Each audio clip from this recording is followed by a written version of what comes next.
Olá, hoje é 8 de agosto de 2024 e damos início à nossa série de entrevistas com os candidatos a prefeito de São José dos Campos. A ordem foi definida por sorteio com os representantes dos partidos. As perguntas são iguais para todos e os temas são os mesmos. Hoje nossa entrevista é com o candidato do PDT, Wilson Cabral. Seja bem-vindo. Tudo bem, Wilson? Obrigado, tudo bem. O senhor tem 40 minutos de entrevista e 5 minutos iniciais para a apresentação. Pode começar. Bom, olá a todos e todas. É uma oportunidade muito importante essa de estarmos sendo entrevistados, colocando nossas ideias, né, para uma São José dos Campos muito melhor. E é um momento que eu acho muito importante porque a gente iguala a régua, né?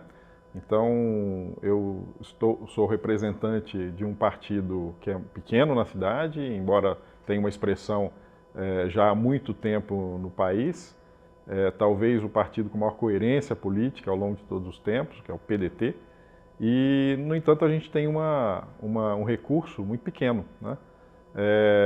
Então, em função disso, outras campanhas aí têm muito recurso, estão usando recurso vão usar recurso do fundo eleitoral, e a gente tem muito pouco recurso. Então, esse momento é um momento em que a gente iguala as coisas e pode colocar com mais tranquilidade todas as ideias e ouvir da população, da sociedade, a resposta a essas ideias. Eu sou goianiense de naturalidade, nasci no estado de Goiás, mas vivo em São José dos Campos, me considero um cidadão joseense há 28 anos, né? Então, estou aqui desde 1996. Eu vim para São José dos Campos de passagem, né? Eu vim para fazer um mestrado. Terminei o meu curso de graduação, cheguei aqui para fazer um mestrado em sensoriamento remoto no INPE, e desde então estou aqui. Por quê? Porque cheguei, gostei muito da cidade, gostei de várias coisas, né, da localização, das pessoas, do povo, e resolvi me fixar em São José dos Campos. Passei num concurso para professor do ITA em 97, iniciei no ITA, tomei posse em 98, e desde então, inclusive, sou professor do Instituto Tecnológico de Aeronáutica, trabalho na área de infraestrutura, meio ambiente e sustentabilidade, ou seja, tem aí uma boa experiência acadêmica, né, de discussão de questões que estão muito vinculadas à cidade, desde a mobilidade urbana, a questão de sustentabilidade propriamente dita, toda a parte de governança, enfim. E depois eu fiz um doutorado em economia na Unicamp, fiz um termo sanduíche, que a gente chama na Universidade de Londres, então morei em Londres, depois fiz um pós-doc na Austrália, morei na Austrália, e isso foi me dando uma vivência, uma experiência que eu pretendo, inclusive, de conhecer outros lugares e outras formas de governar, que eu pretendo explorar nessas ideias que a gente tem para São José dos Campos, né? Então, a motivação para estar aqui, me colocando à disposição da sociedade para essa candidatura, vem de perceber, eu atuo no município, nos conselhos municipais já desde 99, ou seja, já fazem 26, 27 anos, e atuo dentro dessas áreas de meio ambiente, de saneamento básico, de cultura, e entendo que a política joseense tem trazido mais recentemente alguns distúrbios, né? E que isso está afetando hoje a gestão da cidade. Então a gente precisa lidar com isso, precisa resolver essas questões, elevar o nível do debate político, levantar algumas bandeiras são muito importantes, né? Nós não temos um plano de adaptação climática, nós temos problemas hoje na área de saúde, de transporte, nós temos diversas questões que vêm sendo tratadas de forma precária pelo poder público, a gente precisa resolver isso, e mais, a gente precisa dar um alento para essa cidade, para um futuro brilhante, um futuro de referência, não só uma referência local regional, mas uma referência mundial. Candidato, São José dos Campos é uma cidade de referência em diversas áreas, e na saúde não é diferente. O Hospital Municipal é porta de entrada para o tratamento de inúmeros pacientes pela região e problemas como superlotação dos hospitais, dificuldades para agendar consultas com especialistas, são uma realidade há muitas gestões. Qual a sua proposta para resolver esse problema na saúde? Bom, eu acho que a gente tem que usar muito do que nós temos de sobra em São José dos Campos, né? Então nós temos, por exemplo, uma área de tecnologia, de TI, que é muito bem desenvolvida, nós temos diversos cursos superiores, de pós-graduação, inclusive, nessa área, e que poderia estar sendo muito mais bem utilizado, inclusive para essas questões de otimização, de melhora da lida com a saúde pública, tornando tudo muito mais eficiente, né? Eu vou dar um exemplo quando a gente tratou da questão da dengue, né? Esse pico de dengue que nós tivemos aí no final do ano passado e no começo desse ano. Muitas mortes, né, associadas à dengue, muitos casos, né, os casos extrapolaram, e a gente acompanhou a média brasileira, a média nacional, né? Ou seja, a dengue estourou no Brasil inteiro e nós acompanhamos e sofremos, né, tanto quanto o resto do país, mas a gente tinha condições de ser muito mais eficazes no controle e no combate à dengue no município. Como? Nós temos aqui o INPE, né, que faz as projeções climáticas e já estava desde junho de 2023, já se sabia que o final do ano ia ser um final do ano com muita chuva e muito quente. E essa é a combinação ótima para o mosquito da dengue, né? Ou seja, desde junho, o município já poderia estar se organizando e começar a atuar nas frentes na questão da dengue muito mais cedo, né? Com prevenção, inclusive com informação à sociedade e tudo mais. E isso não foi feito, né? A questão da dengue começou a levantar os números a partir do final de outubro, início de novembro, que foi aí que a prefeitura passou a agir de forma mais ostensiva, né? Então a gente precisava ter feito isso muito mais cedo e poderia ter feito com as informações que a gente tem e não utilizou. A saúde, por exemplo, poderia ter hoje, a gente poderia estar usando muito mais a questão da medicina telepresencial, a gente poderia estar usando alguns aplicativos, né, para organizar melhor, inclusive para a sociedade ter uma resposta melhor em termos de tempo de consulta, resposta em termos de atendimento, internação. E, inclusive, o orçamento da saúde precisa ser melhor estruturado, né? Eu sei que tem um orçamento, uma base orçamentária que ela é federal, quer dizer, ela vem dos recursos que são repassados pela União, mas a forma de utilização no campo, o município tem uma liberdade para fazê-lo. E hoje a gente tem mais recursos sendo utilizados para questões hospitalares e ambulatoriais do que para atenção básica, né? E a gente precisa inverter essa conta. A gente tem que evitar que se chegue no hospitalar ambulatorial, o máximo possível. E nós temos condições de fazer isso com muito mais inteligência, com muito mais tecnologia, né? Hoje as tecnologias vestíveis, por exemplo, poderiam estar equipando, estar sendo colocadas a serviço dos idosos, né, para algum tratamento residencial mesmo, né? Então você, com uma tecnologia vestível, uma pulseira, algo que acione, né, o poder público, acione o UBS ou uma UPA, em caso um idoso que tenha mais independência, mas precisa de cuidados, sofra uma queda, né, sofra algum tipo de intervenção que necessite de um apoio externo, então automaticamente já se aciona uma equipe e tudo mais, e ele está sendo monitorado o tempo inteiro. Poderia ser assim, né? Então a gente tem elementos, e São José dos Campos reúne esses elementos, e mais importante é isso, para tratar dessas questões e deveriam estar sendo aplicadas inclusive na saúde. Vamos para a nossa segunda pergunta, que é sobre educação. Recentemente, o projeto de escolas cívico-militares foi aprovado pelo governo do estado. O que você acha desse projeto e qual será a condução do seu mandato sobre esse tema? Bom, esse é um projeto que está gerando polêmica, né? E é importante, eu acho que, esclarecer alguns pontos. O que são escolas? Vamos começar do começo. O que são escolas militares? Os colégios militares aqui no Brasil, eles surgiram no século XIX. Tá?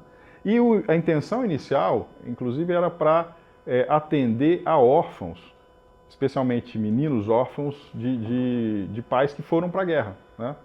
Então, essa era a primeira intenção do primeiro colégio militar, que era o Colégio Imperial do Rio de Janeiro, Colégio Militar Imperial do Rio de Janeiro.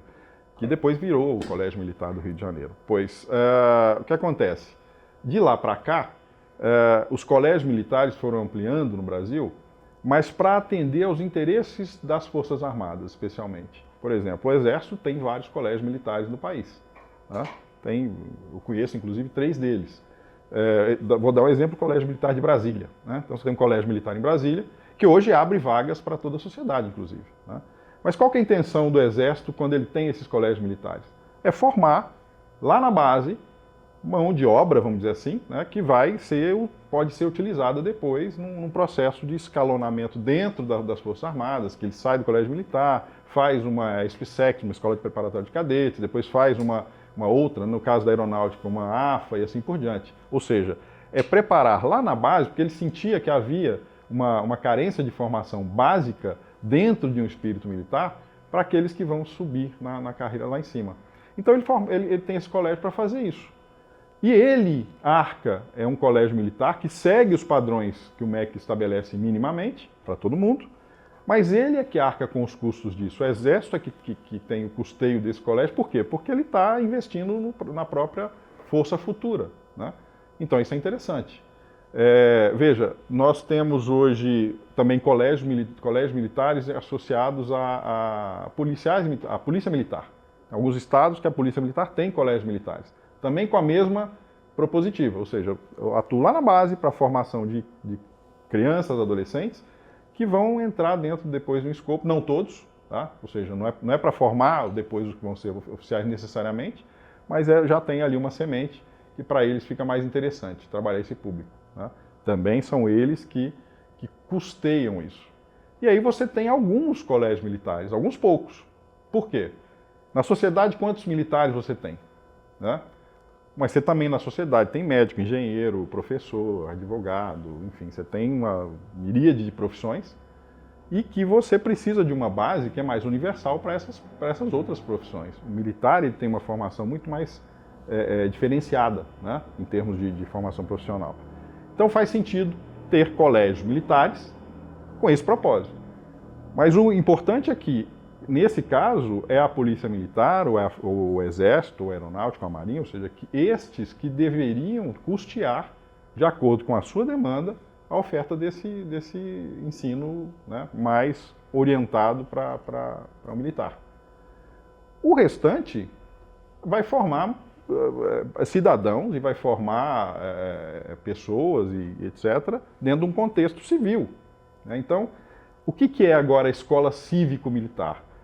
Dentro desse contexto de formação civil, estão trazendo elementos da formação militar, mas aí com muita fragilidade. Né? Então, por exemplo, a ideia nesse projeto atual, que inclusive foi suspenso agora pela Justiça, era trazer os militares da reserva, melhor dizendo, e sem uma base pedagógica. Né? Ou simplesmente pega o militar da reserva, talvez faça uma triagem ali, mas coloca ali em convívio, embora não responsável pela parte pedagógica, mas certamente vai haver uma posição hierárquica ali que eles vão se confrontar, né? Porque são formações muito diferentes. Então, eu acho o seguinte, que tenha colégio militar, tudo bem, se houver, por parte do Exército, parte da Força da Polícia Militar, recurso e interesse nisso, que eles façam. Né? E vai ser uma porção pequena da sociedade. Vai atender uma porção pequena da sociedade, quem quiser. Né? E ótimo, isso não deveria entrar no orçamento da educação geral. Né? Até porque o custo desses colégios militares, nesse caso, em que o Exército mantém, que a Polícia Militar mantém, é um custo muito alto. Né? É um custo que chega a ser 3 vezes maior. E sem que haja uma resposta em termos de indicadores equivalente ou proporcionalmente equivalente a esse custo. Né? Eles não têm indicadores 3 vezes melhores. Né? Então a gente precisa lidar com isso de uma forma mais clara, mais esclarecida e sem polemizar tanto, né? Sem polarizar e polemizar uma coisa que pode ser discutida de uma forma mais simples. Né? Nos Estados Unidos existem colégios militares privados, de ordem privada. Né? Ou seja, são aquelas pessoas que, assim como qualquer um de nós pode escolher uma escola privada que quer colocar teu filho, eles podem escolher uma escola que tem uma tendência, tem uma formação mais orientada para o militar, privado. Né? Algumas são associações sem fins lucrativos, que não cobram mensalidades, mas eles são mantidos com recursos de fundações privadas, né? Então há outras soluções para isso, desde que não saiam do orçamento da educação tradicional, da educação pública tradicional, que já é pequena, né? Então essa é a minha opinião, essa é a opinião da proposta que a gente está encaminhando. Perfeito. Vamos para a nossa terceira pergunta, que é sobre sustentabilidade. Recentemente houve uma polêmica na cidade sobre a remoção de árvores da Avenida Teotônio Vilela. Além disso, houve supressões no Jardim Aquários e há alguns anos na Avenida dos Astronautas. Como você enxerga a pauta do meio ambiente na cidade e como conciliar o desenvolvimento urbano com a preservação do meio ambiente? Bom, primeiro eu preciso fazer uma nota. Nós temos, o São José dos Campos tem um plano de urbanização, de arborização urbana, que hoje ele não está sendo seguido à risca, né? Pelo contrário, né? Então, esse plano previa um plantio de dezenas de milhares de árvores num período de 12 anos. A prefeitura já está no 8º ano praticamente do plano, 9º praticamente, e plantou em torno de 5 mil, segundo a própria prefeitura. No entanto, a tabela de supressão arbórea atinge hoje em torno de 4 mil. Quer dizer, então, talvez tenha até que fazer essa conta, e ao invés dos 5 mil saldo que a prefeitura tem, hoje é em torno de 1.000 novas árvores plantadas. E a gente sabe que isso é informações da própria prefeitura. A gente sabe que boa parte desse novo plantio, né, depois do plano, está se perdendo. Por quê? Porque os cuidados, né, do pós-plantio não estão sendo tomados como deveriam. Então tem muitas mudas que foram compradas um preço muito alto, muitas se perderam no estoque, ou seja, o próprio estoque da prefeitura de mudas, e muitas estão se perdendo agora depois do plantio porque não se cuida como deveria, né? Então a gente tem um problema caótico na arborização urbana, e eu chamo a atenção que a árvore é o elemento central hoje no meio urbano para a adaptação climática. Ele é central. A árvore e os maciços arbóreos, os conjuntos arbóreos, né? Então nós temos que ter um foco na manutenção de todos os maciços arbóreos, na expansão deles e na arborização urbana plena, né? Inclusive conectada, inclusive associada com parques lineares, com corredores ecológicos, com o que a gente está chamando de avenida parque, né? São avenidas que vão ter arborização para unir esses pontos onde há maciços arbóreos, e a gente pode transformar São José dos Campos numa cidade-parque, né? Isso vai nos dar impactos positivos na saúde, impactos positivos na questão da mobilidade, impactos positivos na qualidade de vida, e é um principal elemento hoje para adaptação climática. A temperatura vai aumentar, está aumentando. Então, árvores retêm temperatura, diminui a temperatura, né? Árvores retêm poluição, então diminui a poluição atmosférica. Então tem uma série de benefícios que as árvores nos trazem, e tem problemas também, né? Uma árvore, por exemplo, quando muito grande, quando se torna, apodrece internamente, ou tem doenças e tal, e não é tratada adequadamente, ela pode cair, arrastar fio, cabo, né? Semana passada caiu em cima de um carro aqui em São José dos Campos, né? Isso acontece de vez em quando, mas acontece porque é uma árvore que não foi cuidada direito, né? E talvez é uma árvore, inclusive, não adequada para a arborização urbana. Então a gente precisa fazer tudo isso, mapear isso de forma muito mais inteligente do que se faz hoje. Hoje você tem possibilidade, por exemplo, de fazer um mapeamento, e essa é uma proposta que a gente tem, em que você tem não só, você identifica cada árvore dentro de um mapa, vem no seu celular, mas você, clicando na árvore, você vai saber quais são os serviços ecossistêmicos que essa árvore presta. Quanto que ela retém de água, quanto que ela retém de poluição, quanto que ela promove a infiltração de água e assim por diante. Quanto que ela tem de crédito de carbono. E com isso você sabe, inclusive, qual o valor que aquela árvore presta para a sociedade. Aí você vai pensar 2 vezes antes de derrubá-la, né? Então essa faz parte da nossa proposta, que envolve tecnologia, envolve inovação, envolve um plano de arborização muito mais eficiente e muito mais bem cuidado. Vamos para a nossa quarta pergunta, que é sobre planejamento urbano. Há questionamentos sobre a ineficiência de algumas obras públicas em São José dos Campos. Quais são suas prioridades em termos de infraestrutura para a cidade e quais obras você considera essenciais para o desenvolvimento urbano?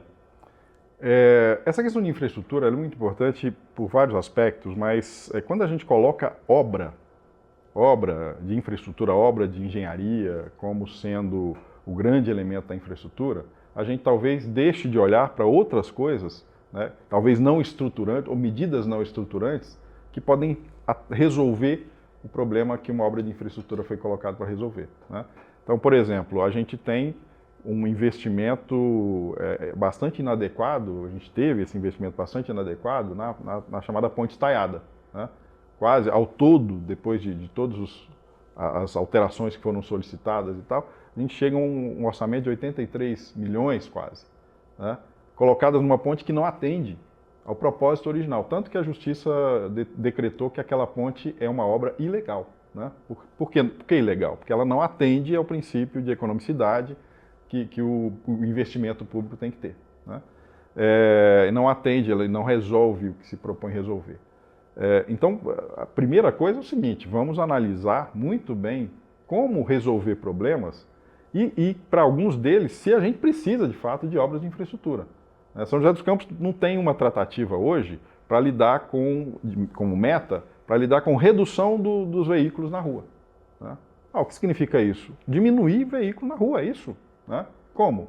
Você pode investir no transporte público mais eficiente, que traga mais pessoas para o transporte público e diminua pessoas que vão usar o transporte motorizado individualizado, que pega seu carro e vai andar pela cidade. Né? Não é tolher quem quer fazer isso, mas é desincentivar. Né? Então, se hoje tem uma geração, por exemplo, que nos grandes centros onde tem metrô, tem outros modais mais eficientes, as pessoas não usam mais carro. Então, a gente tem que partir para uma coisa nesse sentido.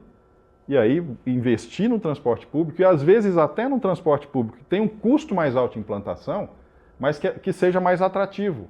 Né? O VLT, por exemplo, que foi estudado no passado e acharam que ele não era o modal mais adequado, foi analisado muito só do ponto de vista de custo-benefício, sem considerar, primeiro, quanto que ele poderia trazer de valor agregado e quanto que ele poderia atrair de novos usuários. Né? Então, foi feito com base nos usuários que você já tinha no transporte coletivo. Então, talvez um modelo ideal para São José, a cidade talvez comporte isso, precisa analisar, precisa estudar, mas você ter o VLT, o veículo leve sobre trilhos, como tem em muitas cidades na Europa, nos Estados Unidos, no Japão, nos países mais avançados, em trechos troncais, né?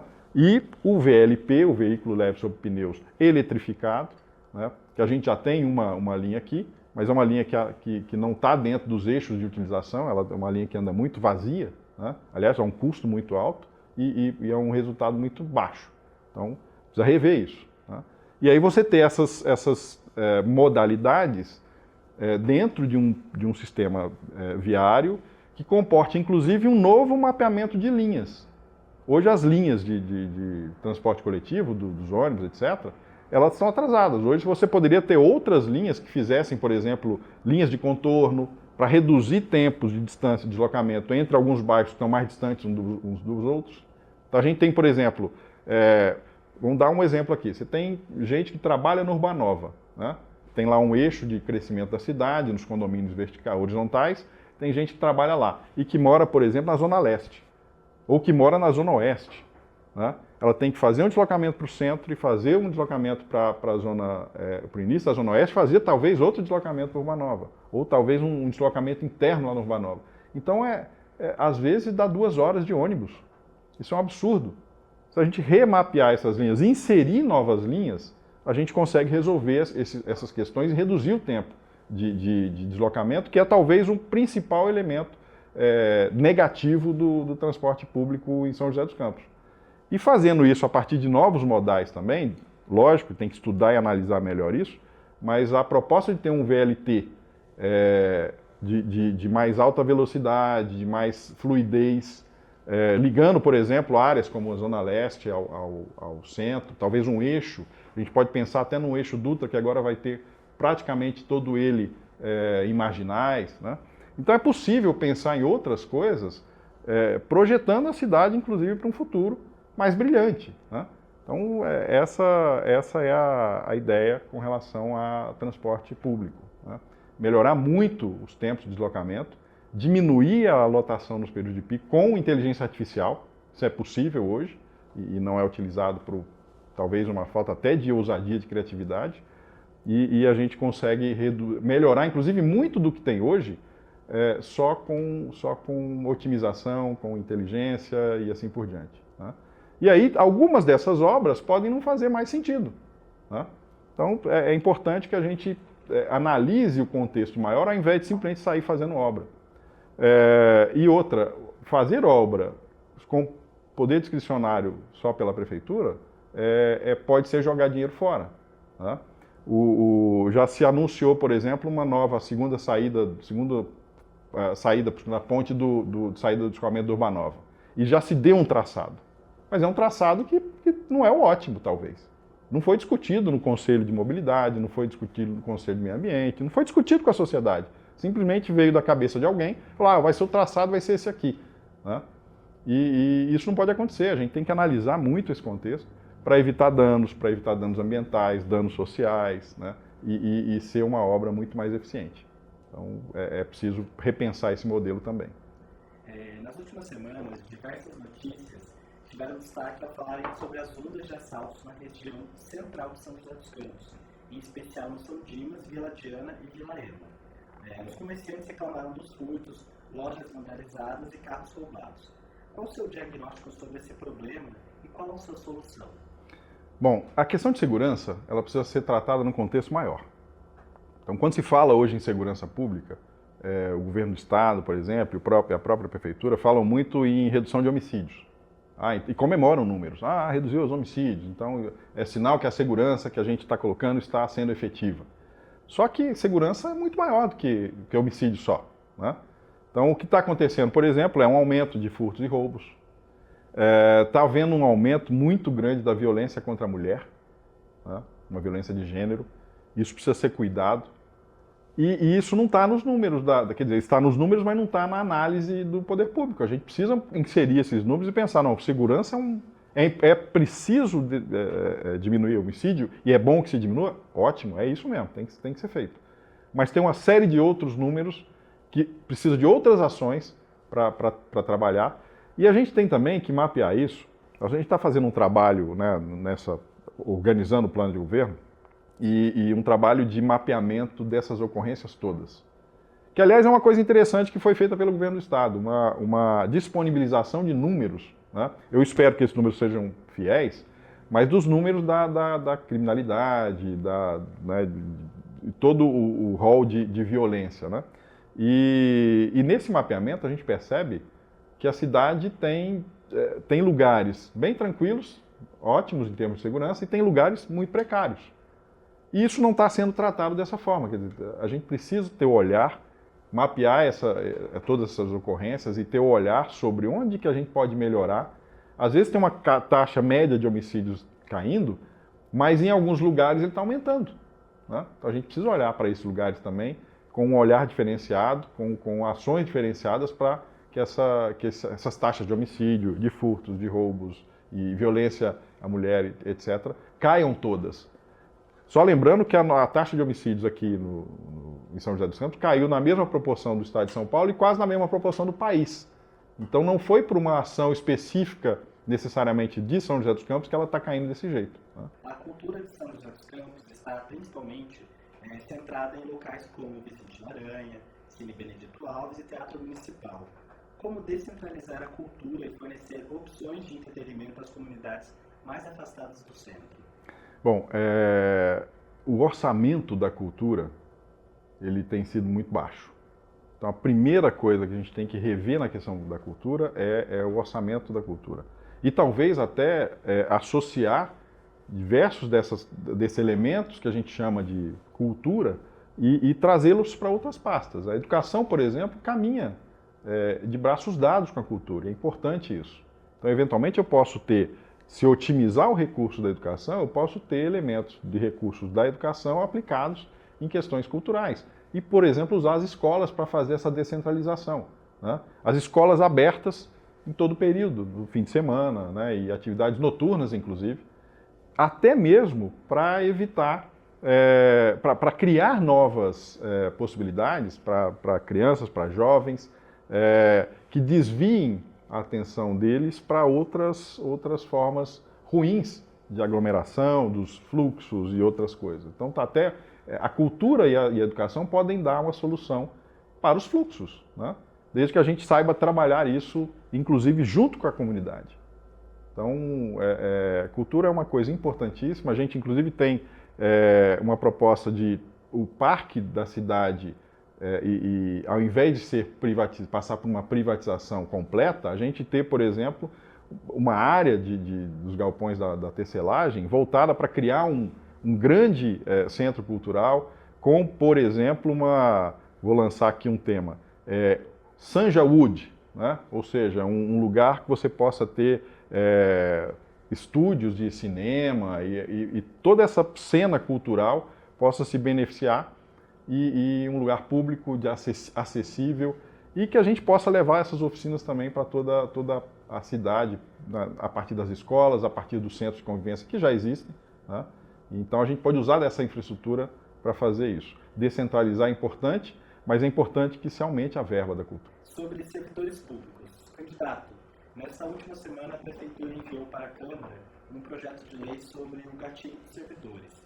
O que você acha desse projeto de lei e como atuará pelo servidor? Bom, esse é um projeto de lei que visa exercer uma coisa que a Prefeitura já deveria ter exercido, ou seja, deveria ter pago esse gatilho independente, né? Já tem uma necessidade, já tem uma lei que, inclusive, deveria ter sido cumprida. Eu acho que a gente tem que valorizar o servidor público, de modo geral. Não é só, inclusive salarialmente, mas não é só salarialmente, né? Quando você, por exemplo, cria uma série de cargos comissionados e passa a ter todos os cargos de gestão de primeiro, segundo, terceiro escalão como cargos comissionados, você está menosprezando o servidor público, né? Aquele que está ali, que tem competência, que cotidianamente, ao longo de mandatos diferentes, está ali exercendo sua função de servidor público. Na guarda municipal, nas escolas, na saúde, enfim, todos.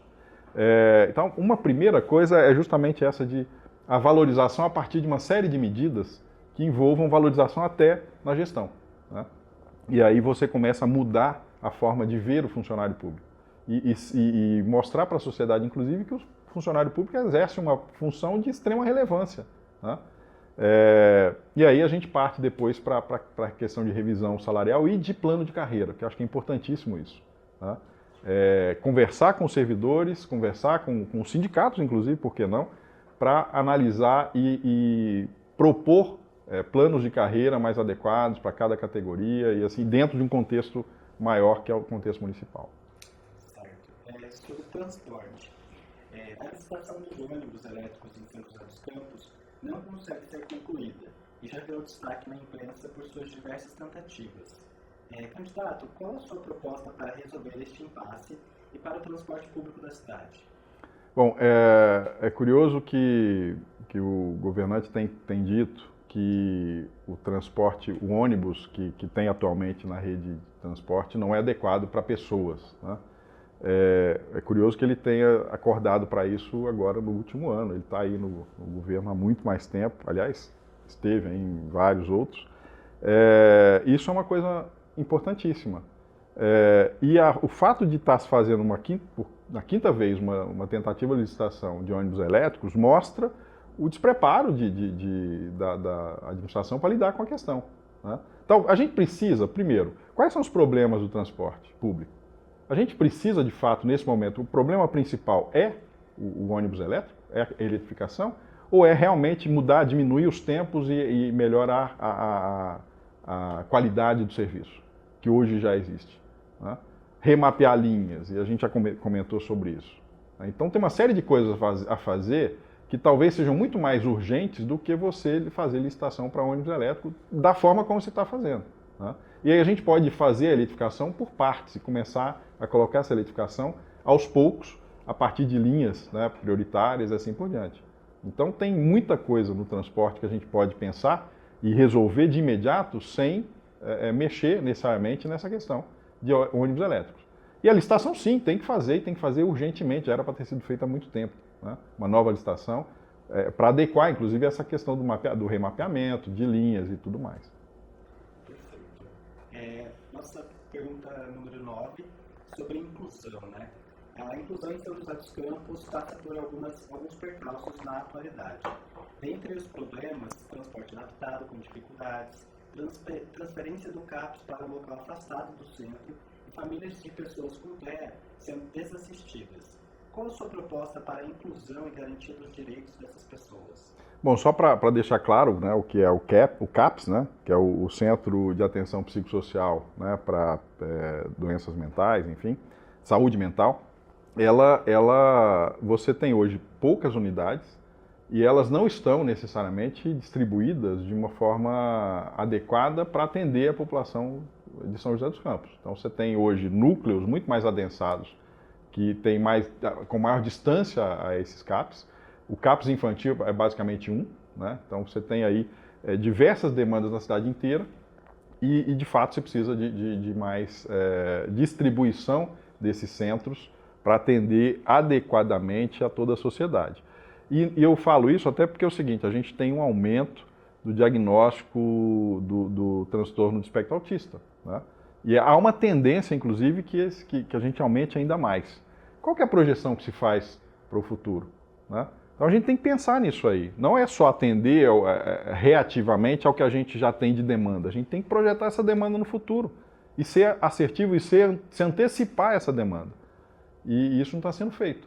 A gente tem, inclusive, necessidades para esclarecer a população sobre esses transtornos, sobre os direitos da pessoa com deficiência. E isso também é uma coisa que a gente percebe, por exemplo, que na mobilidade a cidade não dá preferência, tá? Muitas vezes você tem cadeirantes, por exemplo, com dificuldades de mobilidade na cidade porque as pessoas não dão preferência. Uma faixa de pedestres às vezes não é respeitada. Então tudo isso faz parte da inclusão. A inclusão exige um esquema educacional, inclusive, com a sociedade, que dê suporte às outras políticas. A gente precisa mudar a mentalidade da sociedade em relação a isso. Nossa última pergunta quais políticas você adotará para garantir moradia digna e acessível para todos os cidadãos, especialmente aqueles em situação de rua ou vivendo em áreas de risco? Fale um pouco sobre a situação do banhado e as pessoas em situação de rua em São José dos Campos. Bom, nós temos aí uma quantidade bastante significativa de comunidades ou vamos chamar de bairros, de aglomerações não regularizadas, né? A Defensoria Pública estima em torno de 200 desses núcleos e todos carentes de regularização. E a Prefeitura vem sofrendo, né, o Ministério Público aciona, a Justiça já demandou e a Prefeitura está protelando e em alguns momentos dizendo ter falta de recurso para isso. Eu acho que não é falta de recurso, é falta de visão, é falta de atenção, é falta de querer dar isso a prioridade que o tema merece. Então, no nosso caso, é prioridade absoluta. A regularização talvez seja uma das primeiras ações a serem realizadas. Por quê? Porque são pessoas que estão sofrendo. A gente tem diversas situações presentes em cada um desses contextos. Tem pessoas que compraram, inclusive pagaram por terrenos, que não sabiam que estavam em áreas irregulares ou que não sabiam que estavam em áreas não regularizadas e são inocentes nesse processo, entraram inocentemente nesse processo. Tem pessoas que passaram a ocupar por absoluta ausência de outro lugar para morar, outro lugar para estar, para viver, né? A Prefeitura tem que responder a isso. São cidadãos, né? Não podem ser subcidadãos. Então tem que responder a isso. Você falou do caso do banhado. O banhado, a nossa solução para o banhado é regularização e urbanização do banhado conforme um plano que já existe lá. E para fazer isso, sem implicar na questão ambiental, porque tem as 2 unidades de conservação, a gente quer propor que essas unidades sejam retificadas para tirar essa parcela da comunidade do banhado que está dentro delas. É uma parcela pequenininha, ínfima, que não afeta o desempenho da questão ambiental daquelas unidades, né? Então essa é a nossa proposta. E isso resolve a questão que está se colocada ali em termos de, não pode, tem que tirar porque eles estão dentro do parque natural. Não, é possível desafetar o parque, é possível diminuir esse parque, né? Então é possível fazê-lo e essa é a proposta que nós temos. Perfeito. Candidato, o senhor tem ainda 3 minutos e 39 segundos para considerações finais. Eu acho que eu já falei sobre o propósito de estar colocando essa candidatura à disposição da sociedade e o propósito é justamente esse, é perceber de diversas formas, inclusive tendo participado dos conselhos municipais aí ao longo do tempo, o Conselho Municipal de Saneamento Básico, de Meio Ambiente, de Cultura, e de outras, quando foi discutido o plano diretor, o último plano diretor, eu participei ativamente das discussões, fizemos uma série de propostas que não foram acatadas pela Prefeitura, e vendo essa decadência no meio político, é que nós nos colocamos à disposição da sociedade para uma nova visão, para uma mudança, inclusive, na forma de fazer, né? Eu tenho dito, por exemplo, que uma das coisas mais terríveis que tem hoje na gestão pública é essa troca de favores entre a Câmara e o Executivo, né? A gente tem que valorizar a Câmara dos Vereadores. A Câmara dos Vereadores não é para ficar dando nome de rua e concedendo título de cidadão tão somente. Aliás, isso aí deveria ser um papel pequeno, menor ali dentro da Câmara. A Câmara é lugar dos projetos, grandes projetos legislativos, de leis, de grandes leis que vão atuar em prol da sociedade. E o que está acontecendo hoje é que a Prefeitura, quem tem feito algum projeto nesse sentido, é só a Prefeitura. A Prefeitura é um projeto de obra aqui, um projeto disso ali e tal, e leva para a Câmara e, de certa forma, traz sua bancada de vereadores trocando favores para que eles aprovem os projetos da Prefeitura. Hoje a Câmara mal faz o que ela deveria fazer, que é fiscalizar o Executivo. Quando ela pede informações, o Executivo manda barrar esse acesso a informações. Isso é um absurdo. Isso não é uma... Inclusive, até do ponto de vista democrático, isso não é uma democracia. A gente precisa mudar isso. E retornar o papel nobre da Câmara Municipal. Então, esse é um fato importantíssimo. Segundo, a gente tem que ter um choque de gestão para lidar com todos esses problemas que a gente falou, transporte, saúde, educação. A educação tem disparidades no município, tem escolas que têm... Nós já estamos, na nossa média, a Prefeitura tem um projeto de educação 5.0. Eu acho que o 5.0 talvez reflita a nossa média. A média da educação em São José dos Campos está em torno de 5, de nota 5, de 0 a 10. Que cidadão está satisfeito com isso? Quem? Você, cidadão, está satisfeito com uma nota 5, de 0 a 10? Vamos mudar isso, a gente precisa mudar isso. E mesmo dentro desse contexto, tem escolas que têm nota 4 e tem escolas que têm nota 6. Escola que tem nota 50% maior do que outra. Isso é uma disparidade muito grande. Eu tô condenando aquele cidadão, aquele aluno, aquela criança, aquele adolescente de uma escola com uma nota assim, tão baixa, a ser um subcidadão. Isso não pode acontecer. Eu tenho que trazer todos para uma mesma régua e subir essa régua. A gente tem que melhorar muito. Tá?